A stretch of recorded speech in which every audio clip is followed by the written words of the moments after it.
Hello नमस्कार। हम लोग बात करते हैं कुषाण वंश के बारे में, कुषाण डायनेस्टी के बारे में। अब इसके उदय से रिलेटेड कुछ तथ्य हैं, उनको जानते हैं। इसके उदय से रिलेटेड दो तथ्य हैं। पहला, चीनी विवरण मंगोल उद्गम थ्योरी से ये कहा जाता है कि ये जो है यूची कबीला से संबंधित है। कुषाण जो है यूची कबीला से संबंधित रहा है और यूची कबीला के बारे में यह कहा जाता है कि ये जो है तहिया को जीत लिया। यह क्षेत्र जो है पहले शकों के अधीन था। तहिया का क्षेत्र जो है, जो कि पश्चिमी क्षेत्र में फैला हुआ था, उसी क्षेत्र से ये जो है जुड़े हुए हैं। उसी कबीलों में से 5 कबीला था, जिसमें से प्रसिद्ध कबीला जो है वो कुषाण रहा है और उन्हीं के बारे में कहा जाता है कि वो भारत में शासन किया है। तुर्क उद्गम थ्योरी ये कहता है कि दोनों के सिक्के समान हैं, पदों और उपाधियों की समानता है। इस तरह से जो है कुषाण यहां पे शासन किया।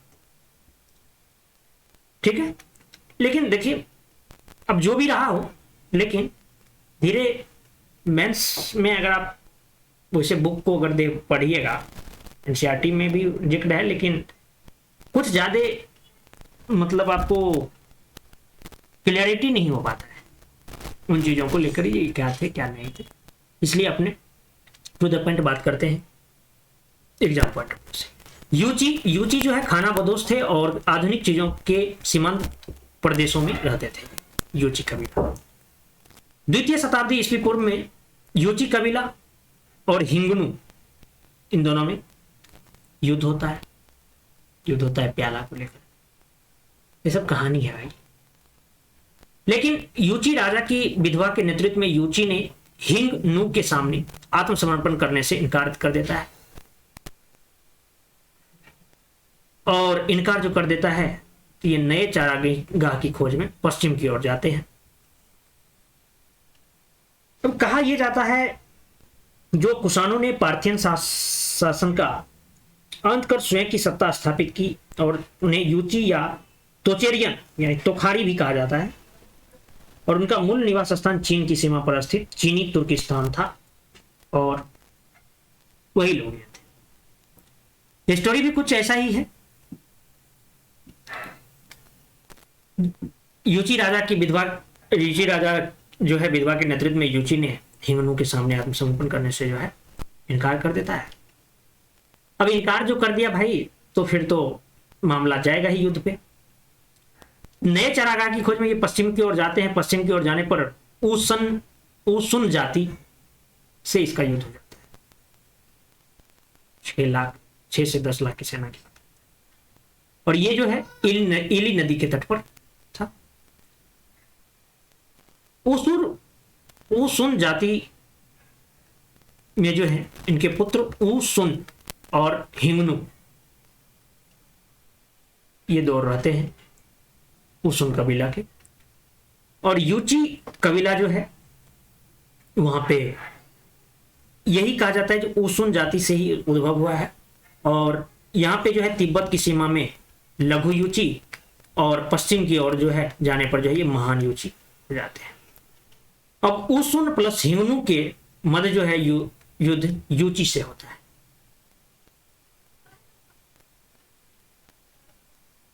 और यूची कबीला जो है, जैसा कि मैंने आपको बताया, जो यूची कबीला जो है ये शकों के उत्तरी दर्रों के रास्ते भारत आ गए। शासक कर रहा था, शकों को हराया था। आते आते इन लोगों ने चारागाह पर, शकों के चारागाह पर जो है क्या कर लेता है, अधिकार कर लेता है। अक्सस घाटी के क्षेत्र, अक्सस घाटी समय के साथ साथ उनका खाना बदोश जीवन समाप्त हुआ और अस्थायी जीवन में ये बदल गया है और शासन कर। यूची कबीला की ये कहानी लगभग 50 साल तक जो है अपनी स्थिति मौजूद करके जो है ये यूची कबीला जो है बैक्टीरिया प्लस पार्थियन, इन दोनों को परास्त करता है और राजा बनता है। कौन राजा बनता है? कुजुल कडफिसस प्रथम हुआ है, क्योंकि द्वितीय भी देखने को मिलेगा। और बात कब की है ये बात है 15 एडी से ये शासन करता है, 15 एडी से 65 एडी।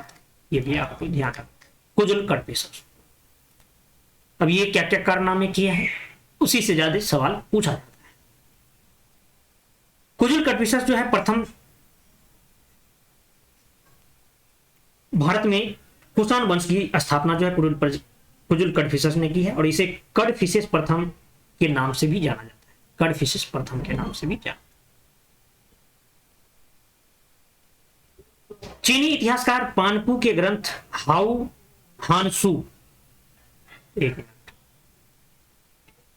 ग्रंथ है, ग्रंथ का नाम है हाउ हान सू, इसको लिखा है पानपू।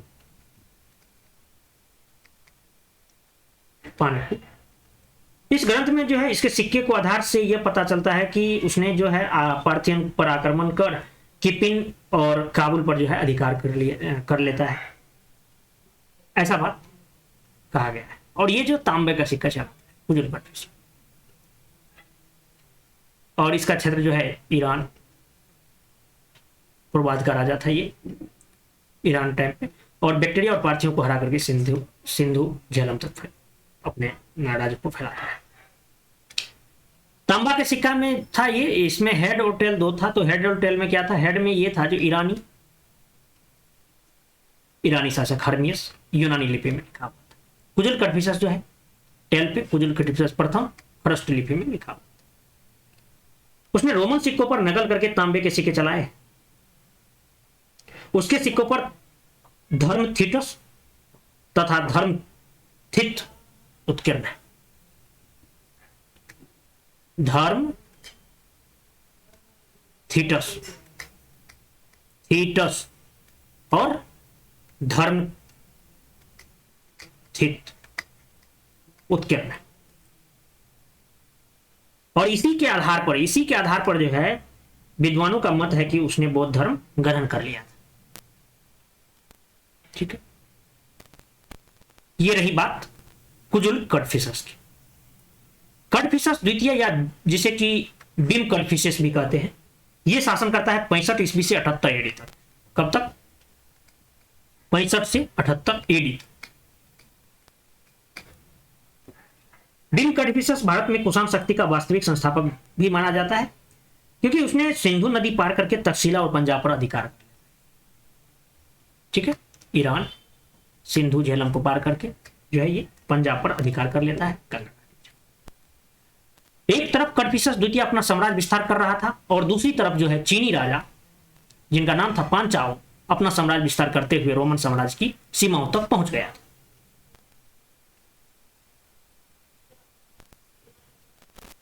अब जो है चीनी अभियान से जो है कड़फिसस द्वितीय जो है ये भयभीत हो गया है, और कड़फिसस द्वितीय को, जैसा कि मैंने बताया, जो बीम कड़फिसस भारत में कुषाण शक्ति का जो है वास्तविक संस्थापक जो है माना जाता है। उसने बड़ी संख्या में सोने के सिक्के जारी किए हैं। सोने के सिक्के सर्वाधिक मात्रा में किसने जारी किए हैं? तो अगर सवाल आ जाए तो कड़फिसस द्वितीय या बीम कड़फिसस होगा आंसर। तांबे के भी जारी किए हैं, लेकिन ज्यादा मात्रा में सोने के। उसके सिक्के पर एक और यूनानी लिपि और दूसरे और खरोष्टी लिपि उत्कीर्ण है। और ये जो है कड़फिसस द्वितीय जो है ये शैव मतानुयायी था, और उसने महेश्वर की उपाधि धारण की है। महेश्वर क्योंकि महेश्वर की इसलिए बात है कि इसके कुछ सिक्के पर जो है उपाधि में जहां तक बात करें तो उपाधि हम लिखे यहाँ, उपाधि में ये महाराज का, राजाधिराज का, सर्वलोकेश्वर का, महेश्वर का, महानुधारक का। और इसके सिक्के पर जो है, इसके सिक्के पर शिव, नंदी और त्रिशूल की आकृतियां मिलती है। जो भी है भोला बाबा से रिलेटेड, शिव, नंदी, त्रिशूल। ठीक है, ये जो है इसके सिक्के पर उत्कीर्ण। ठीक है, भारत में सर्वप्रथम शुद्ध सोने के सिक्के बीम कड़फिसस ने ही चलाए, ये याद रखना है आपको, बार बार एग्जाम में पूछा जाता है। और ये उपाधि भी महाराज, महेश्वर, राजाधिराज, सर्वलोकेश्वर, ये सब उनकी उपाधि को भी याद। अब कहानी हम बात कर रहे थे, हाँ, चीनी अभियान से कन्फ्यूशियस जो है भयभीत हो जाता है। भयभीत होने के बाद जो है विवाह प्रस्ताव जो है राजकुमारी को लेकर आता है राजदूत।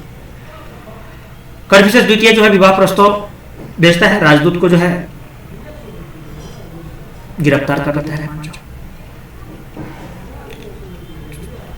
होता यह है, जो गिरफ्तार होने के बाद युद्ध होगा ही, युद्ध होने पे जो है कन्फ्यूशियस द्वितीय पराजित हो जाता है। पराजित होने पर पांचों को बाहर भी देता है।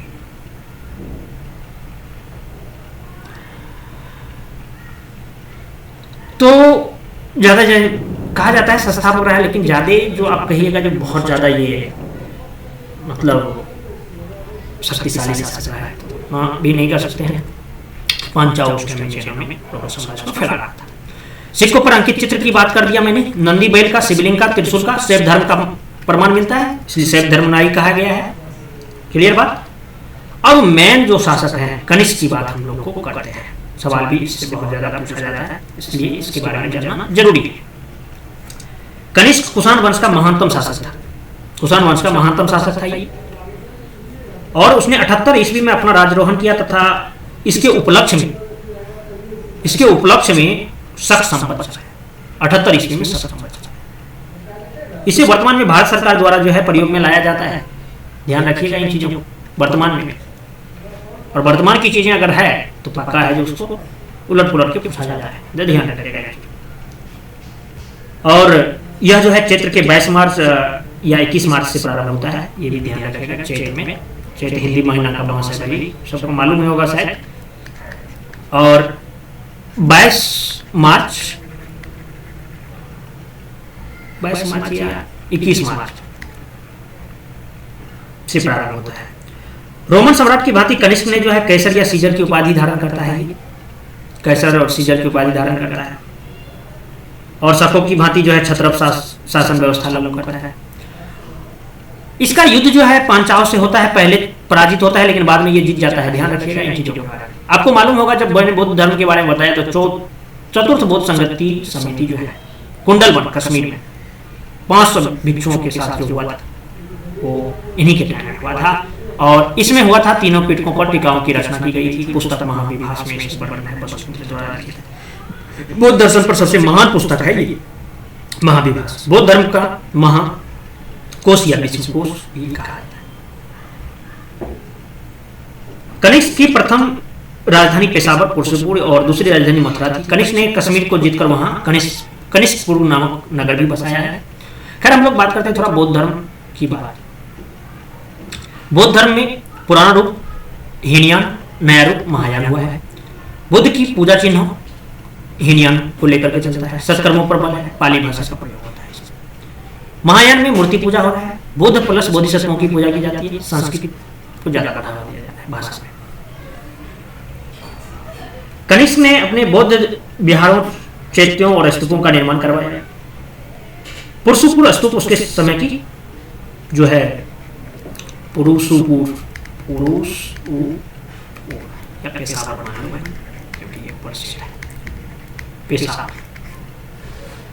स्तूप जो है उसके समय के प्रसिद्ध स्तूप है ये। और उसके दरबार में पार्श्व, अश्वमेध, वसुमित्र और नागार्जुन जैसे विद्वान और चरक जैसे चिकित्सक विद्वान रहे हैं। कनिष्क ने पाटलिपुत्र पर आक्रमण किया था और वहां के प्रसिद्ध विद्वान अश्वघोष बुद्ध का भिक्षा पात्र और एक अनोखा कुक्कुट प्राप्त किया था। ये भी सवाल में पूछा जाता है। बिहार के एक कोई एग्जाम था उसमें पूछा था।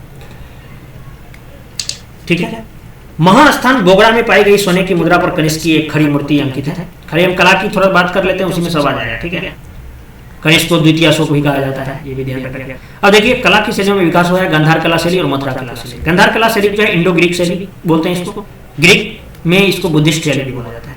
गांधार में बुद्ध बोधिसत्वों की मूर्तियों के बारे में बात है। मथुरा कला शैली में लाल बलुआ पत्थर से बना है। बुद्ध की प्रथम मूर्ति जो है मथुरा कला शैली में ही मिलता है। मूर्तियां जो है काले स्लेटी पत्थर से बनाई हुई है। यूनानी देवता अपोलो की मूर्तियां मिलता है। यूनानी देवता अपोलो की नकल का प्रतीक है। राजधानी की बात जहां तक कर ले कनिष्क के शासनकाल में, तो राजधानी जो है पुरुषपुर पेशावर को बनाता है और मथुरा को भी बनाता है। ठीक है। पहली राजधानी पुरुषपुर को बनाता है, दूसरा जो है मथुरा को जो है बनाया है। पेशावर में जो है 400 फीट ऊंचा 13 मंजिला टावर बनाया है, जिसे बौद्ध अस्थि स्तूप के नाम से जाना जाता है। टावर के पास विशाल संघाराम कनिष्क का चेस्ट का निर्माण कराया है। यमन वास्तुकार, उसका नाम था आगिलस। ठीक है। अब नगर निर्माण की जहां तक बात करें तो नगर निर्माण कौन कौन किया? नगर निर्माण की बात करें तो कनिष्कपुर नामक नगर बसाया है कश्मीर में, और सिरकप नामक नगर जो है तक्षशिला में बसाया है। कौन? कनिष्क। स्तूप की बात कर दिया मैंने, पेशावर या पुरसुपुर। इसके खुदाई से जो है बुद्ध, इंद्र, ब्रह्म और कनिष्क के बारे में साक्ष्य मिलता है। महास्थान बोगरा जो है सोने की मुद्रा पर कनिष्क की मूर्ति, बड़ी मूर्ति यहां से मिली है। मथुरा से कनिष्क मूर्ति के घुटने तक चोंगा एवं पैरों में भारी जूते का साक्ष्य मिलता है। सिल्क मार्ग पर अधिकार की बात यहां तक कर ले थोड़ा। सिल्क मार्ग पर अधिकार का क्या बात था? बात इनका छेड़ेंगे तो बहुत दूर तक जाएगा, लेकिन जितना एग्जाम तक जरूरी है उतना जाने। चीन और रोम में व्यापार की बात तो होगा ही ना। ये मार्ग जो है सिल्क मार्ग पर अधिकार को लेकर के दोनों में जिक्र चला ही है। आपको जैसे कि बताया, जो भीमकटविजय को हार गया था पांचालों से, ये पांचालों को परास्त करता है। सिल्क मार्ग पर अधिकार होगा ही जब ये किया तो। कैस्पियन सागर मार्ग भी बोलते हैं इसको। मर्व से फरात नदी तक ये था रोम सागर के रूप में। भारत में ये लाल सागर से जुड़ा हुआ था। ठीक है। सिक्कों पर जो है कुषाणों ने सर्वाधिक शुद्ध स्वर्ण सिक्के 124 ग्राम के जारी किए हैं। तांबा का भी जारी किया है। कनिष्क के दरबार के विद्वान की जहां तक बात करें, कनिष्क के दरबार में विद्वान थे। कनिष्क कला और विद्वता का आश्रयदाता था। कनिष्क कला और विद्वता का आश्रयदाता था। अशुघोष जो है कनिष्क ने पाटलिपुत्र पर आक्रमण करके वहां से प्रसिद्ध विद्वान अशुघोष बुद्ध का भिक्षापात्र को पेशावर ले गया। ठीक है। बौद्ध संगति का उपाध्यक्ष जो है आपको याद होगा विद्वान थे अशुघोष। इसने बुद्ध चरित्र और सूत्र अलंकार लिखे हैं। बुद्ध जीवन कथा संस्कृत पद्धति में है। बौद्ध धर्म का महाकाव्य है बुद्ध चरित्र। अब बात करते हैं दूसरा जो था नागार्जुन का। नागार्जुन की तुलना जो है मार्टिन लूथर से की जाती है। यह केवल दार्शनिक ही नहीं अपितु वैज्ञानिक भी थे। माध्यमिक सूत्र सापेक्षता का सिद्धांत जो है भारत का आइंस्टीन कहा जाता है इसको नागार्जुन को। ध्यान। चरक संहिता लिखी है, आयुर्वेद ग्रंथ चरक संहिता, ये भी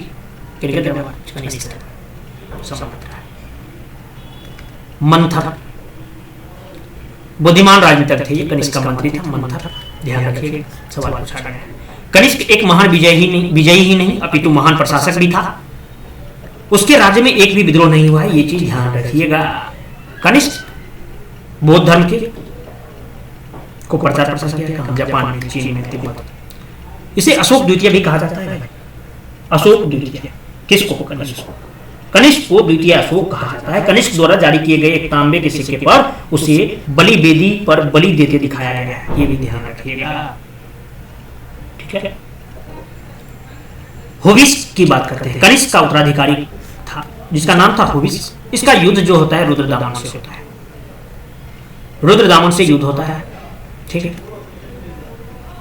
और इसने जो है क्या करता है, हुविस जो है पेशावर को राजधानी नहीं रखता है, एक ही राजधानी रखता है मथुरा। और सिक्कों जो है सिक्कों पर शिव विष्णु का किरण रहता है। अनुयायी बौद्ध मत के रहते हैं। सोच सकते हो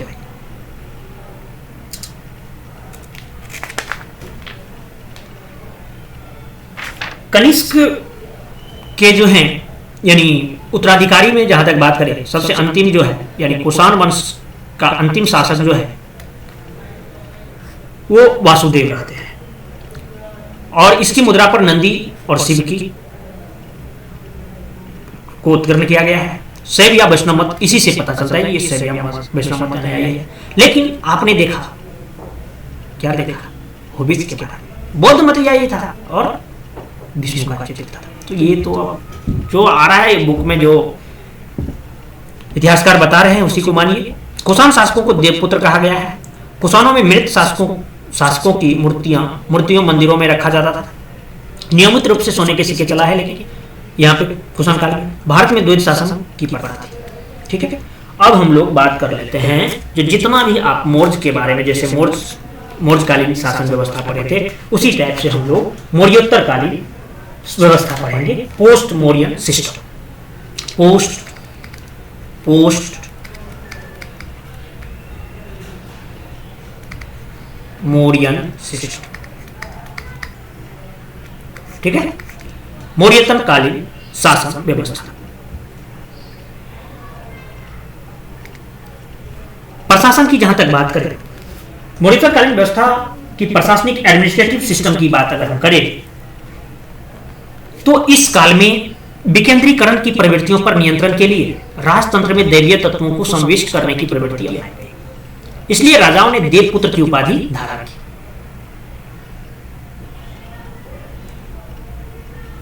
इस काल में राजत्व का देवीकरण होने लगा, तो अब राजाओं को तुलना देवताओं से होने लगेगी, और सातवाहन शासक अपनी तुलना राम एवं केशव आदि देवताओं से करने लगेंगे, और राजा बड़ी बड़ी उपाधियां ग्रहण करने लगेंगे।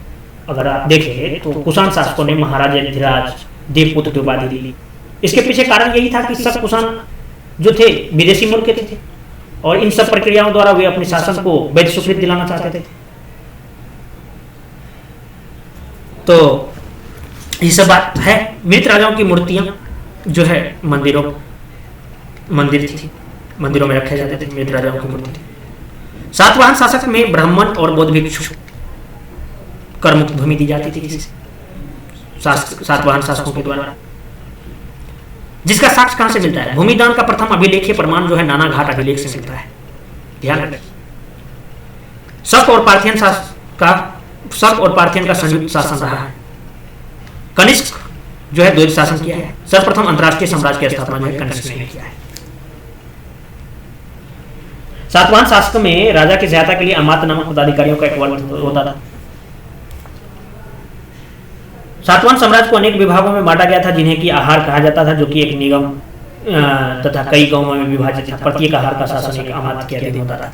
जैसे आपको मैंने बता चुका हूं, सातवाहन के बारे में जब बता रहा था।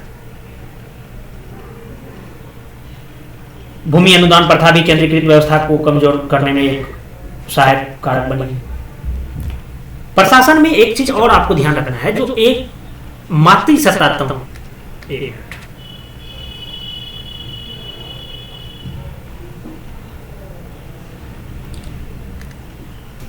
प्रशासन में मातृसत्तात्मक तत्व की प्रधानता इस युग की विशेषता है। जैसे कि सातवाहन में हम विशेष रूप से अगर जहां बात करें तो गौतमी पुत्र सातकर्णी हो गया, वशिष्ठ पुत्र पुलवामी हो गया, इन सबसे लगता है जो मातृसत्तात्मक। राज्याधिकारी भी इस परंपरा का निर्वाह करते थे। महासेनापति के साथ जो है महासेनापत्नी का नाम भी हम जुड़ा पाते हैं।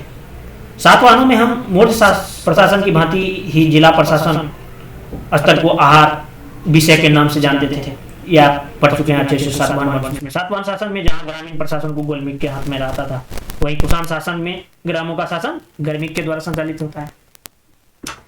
तो ये सब हो गई मतलब एडमिनिस्ट्रेटिव सिस्टम के बारे में। अब हम लोग बात करते हैं मृद भांड भवन निर्माण और तकनीकी परिवर्तन के। मृद भांड भवन निर्माण और तकनीकी परिवर्तन। सत कुषाण काल की बात करें तो भवन निर्माण में प्रगति हुई। पक्की ईंटों का प्रयोग हुआ, फर्श बनाने में जो है फर्श और छत पे लगने लगा है। फुहारे टोटी वाले नल का प्रयोग होने लगा। मृदभांड अधिकतर लाल मृदभांड का प्रयोग किया जाता था। रहन सहन सत कुषाण काल में जो है पगड़ी कुर्ता पैजामा पहना जाता था, टोपी बूट सूट ये सब पहनते थे। ठीक है, अब हम बात करते हैं मेनली मौर्योत्तरकालीन सामाजिक दशा की, सोशल सिस्टम की जहां तक बात करते हैं। सोशल सिस्टम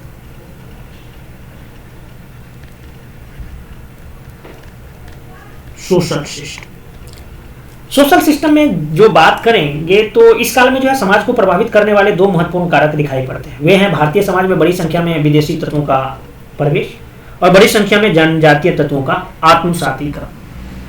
ये चीज ध्यान रखिए। बाकी तो वर्ण व्यवस्था जो है ब्राह्मण क्षत्रिय वैश्य और शूद्र, ये तो रहते थे। प्राय बंजर भूमि ही दान दिए जाते थे ब्राह्मण को, और क्षेत्रीय वैश्य का जो काम था वो कर ही रहा था। मेनली कृषक वर्ग वैश्य वर्ग थे, और शूद्र वर्ग शिल्प और वाणिज्य का काम करते थे। उन्नति की है, कारीगर बना है आगे चल के यही लोग।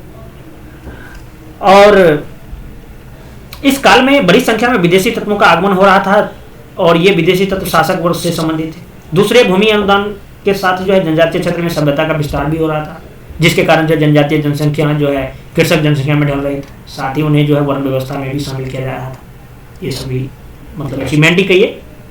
और चतुर्वर्ण व्यवस्था तो आप ही देख ही रहे हैं, जो ब्राह्मण का सर्वोच्च स्थान है। और इस काल में बड़े स्तर पर शूद्रों की उत्पादन प्रक्रिया से जुड़ने के कारण जो है उनकी आर्थिक स्थिति में भी सुधरी है। आर्थिक स्थिति सुधरी, अरे भाई जब काम करने लगे तो आर्थिक स्थिति सुधरेगा ही। और विश्वों के समकक्ष हो गए हैं ये शूद्र लोग जो है यहाँ मौर्योत्तरकालीन आते आते। लेकिन फिर भी हम देखते हैं कि मनु ने शूद्रों के लिए बड़े कठोर नियम बनाए रखे हैं, और उनका जो है मुख्य कार्य ऊपर के 3 वर्णों की सेवा करना ही माना गया है। इन सारे परिवर्तनों के परिणाम स्वरूप जो है समाज में एक प्रकार का तनाव उत्पन्न हुआ, जिसका संभवतः जो है इस स्थिति पर नियंत्रण पाने के लिए राजाओं ने भूमि दान की प्रथा को प्रोत्साहन दिया, और आगे चलकर जो है दान गृहता की प्रशासनिक अधिकार भी दिए गए हैं। ये सब बात समाज में चल रहा था। ठीक है, दास प्रथा विद्यमान थी। मनुस्मृति में दासों के 7 प्रकार का उल्लेख किया गया है, इसलिए ये चीज ध्यान रखना है जो दास प्रथा विद्यमान थी। साहित्य की बात कर लेते हैं थोड़ा सा। साहित्य में जहां तक बात करें मौर्योत्तरकालीन साहित्य की, तो इसमें नाट्य शास्त्र भरत मुनि द्वारा है। महाभाष्य पतंजलि, पाणिनि की अष्टाध्यायी पर टीका टिप्पणी है। इसमें गाथा सप्तशती जो है ये सातवाहन शासक हाल के बारे में बताया गया है, प्राकृत भाषा में है। ये प्रथम मुक्त काव्य का भी उदाहरण है। ये चरक संहिता चरक ने लिखा है, नाट्य शास्त्र भरत मुनि ने लिखा है, महाभाष्य पतंजलि ने लिखा है, और गाथा सप्तशती हाल ने लिखा है। ये चीज आपको एकदम जी पे रहना चाहिए, याद रखिए।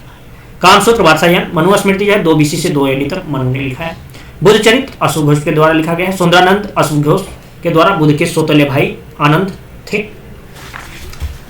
बुद्ध के सौतेले भाई आनंद, इसी का जिक्र है।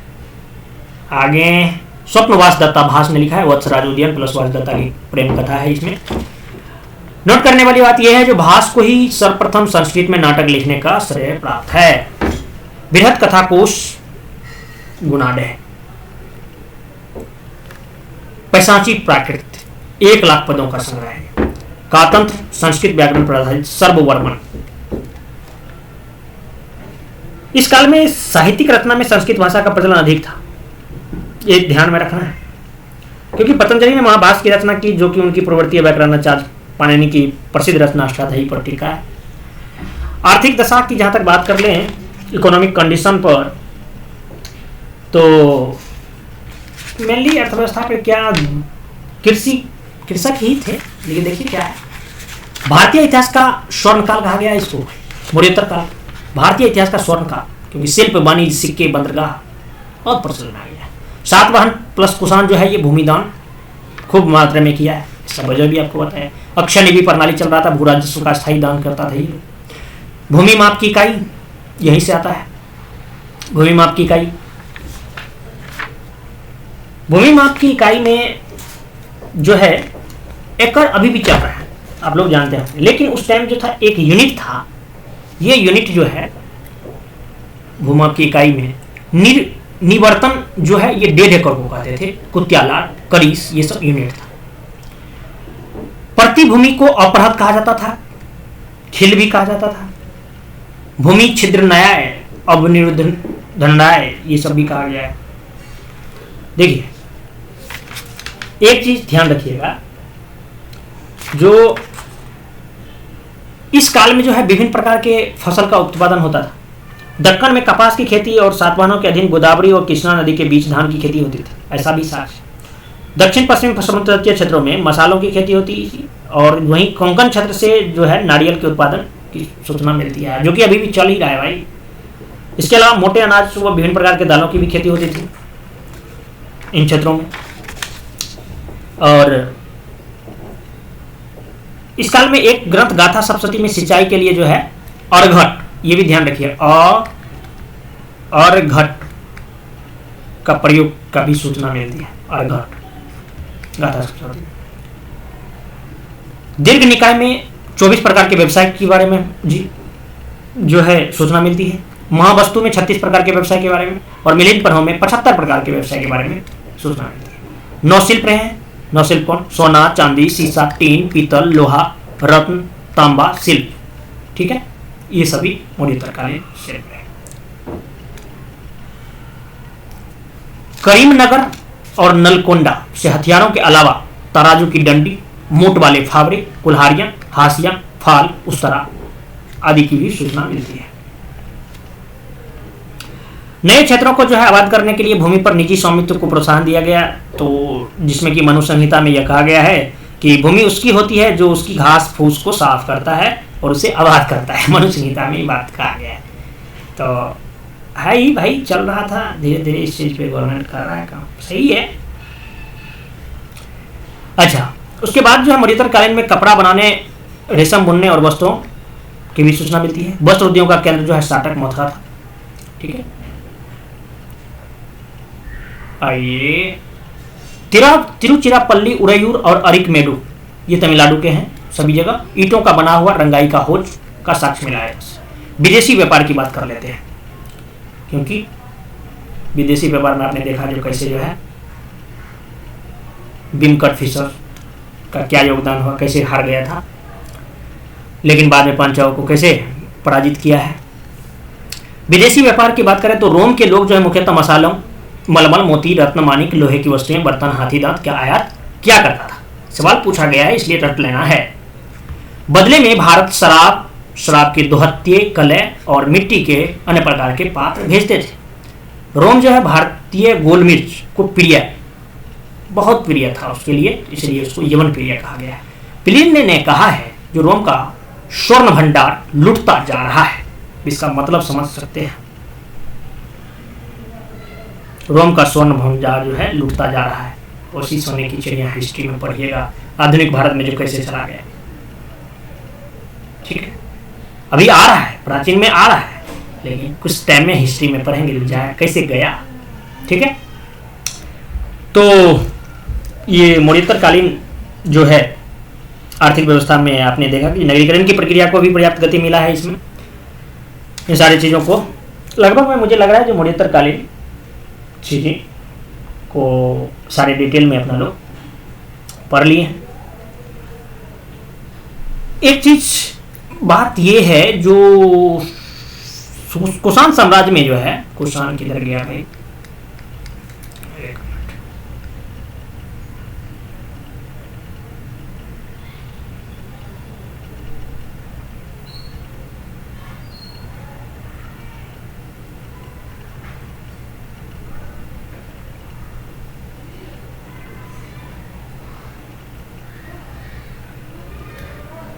छोड़िए, चलिए। कुषाण साम्राज्य में जो है सुई बिहार के अभिलेख में भी संस्कृत का प्रयोग हुआ है। ये भी ध्यान, सवाल एक पूछा गया था, ऑब्जेक्टिव था, तो इसलिए इसको याद रखना है। बाकी मुझे लग रहा है अधिकतर सारी चीज़ें आपको मैं बता चुका हूँ। और धन्यवाद, फिर मिलते हैं नेक्स्ट लेक्चर में, और वहाँ से हम लोग प्रवेश कर जाएंगे गुप्त साम्राज्य में, गुप्तों के बारे में पढ़ेंगे। ठीक है, धन्यवाद।